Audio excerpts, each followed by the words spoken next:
कभी सोचा है कि यदि स्वयं देवताओं के मन में भी अहंकार आ जाए तो उसका क्या परिणाम हो सकता है? शिव पुराण में वर्णित एक अद्भुत कथा हमें बताती है कि जब सृष्टि के दो महान देवता भगवान ब्रह्मा और भगवान विष्णु अपने अपने श्रेष्ठ होने का दावा करने लगे, तब स्वयं भगवान शिव को हस्तक्षेप करना पड़ा।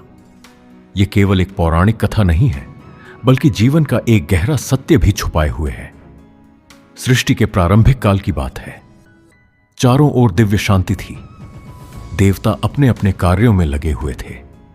ब्रह्मा जी सृष्टि की रचना कर रहे थे और भगवान विष्णु उसका पालन पोषण कर रहे थे। समय बीतता गया और धीरे धीरे ब्रह्मा जी के मन में एक विचार उत्पन्न हुआ। उन्होंने सोचा, मैं ही इस संपूर्ण सृष्टि का निर्माता हूं। पर्वत, नदियां, मनुष्य, पशु, पक्षी और देवता सब मेरी रचना है। यदि मैं न होता तो यह संसार ही अस्तित्व में नहीं आता, इसलिए सबसे महान मैं हूं। उधर भगवान विष्णु ने यह बात सुनी। उन्होंने शांत स्वर में कहा, हे ब्रह्मा, सृष्टि की रचना करना महत्वपूर्ण है, लेकिन उसका पालन करना भी उतना ही आवश्यक है। यदि पालन न हो तो सृष्टि नष्ट हो जाएगी, इसलिए श्रेष्ठता का दावा केवल रचना के आधार पर नहीं किया जा सकता।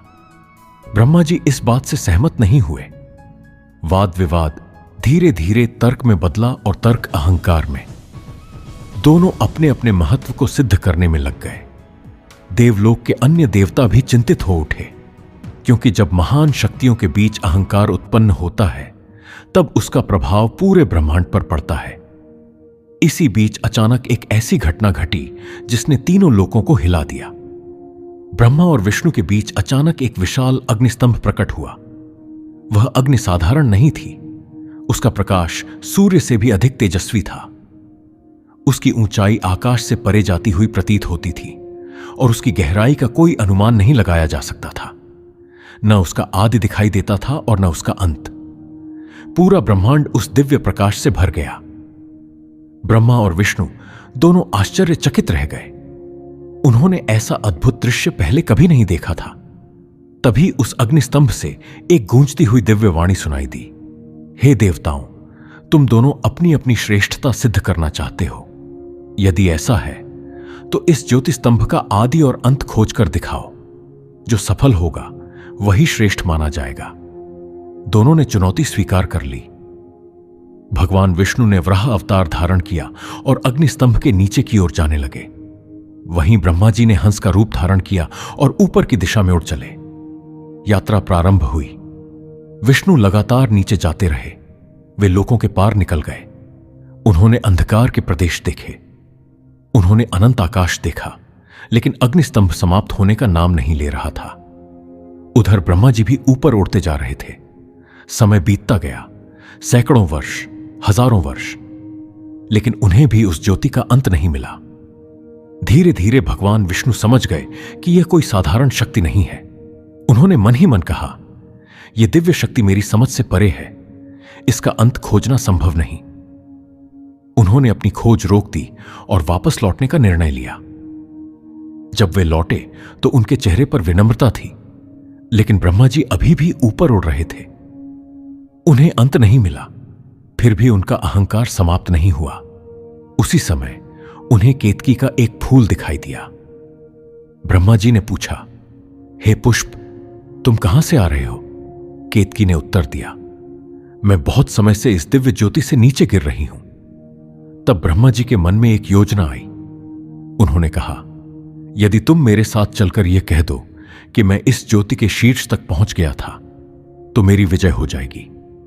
केतकी पहले असमंजस में थी, लेकिन अंततः वह उनकी बात मान गई। दोनों वापस लौट आए। भगवान विष्णु पहले से वहां उपस्थित थे। उन्होंने विनम्रतापूर्वक स्वीकार किया, मैं इस ज्योति का अंत नहीं खोज पाया। लेकिन ब्रह्मा जी ने घोषणा की, मैं शीर्ष तक पहुंच गया था और यह केतकी पुष्प इसका प्रमाण है। केतकी ने भी उनकी बात का समर्थन किया। जैसे ही यह झूठ बोला गया, पूरा ब्रह्मांड कांप उठा।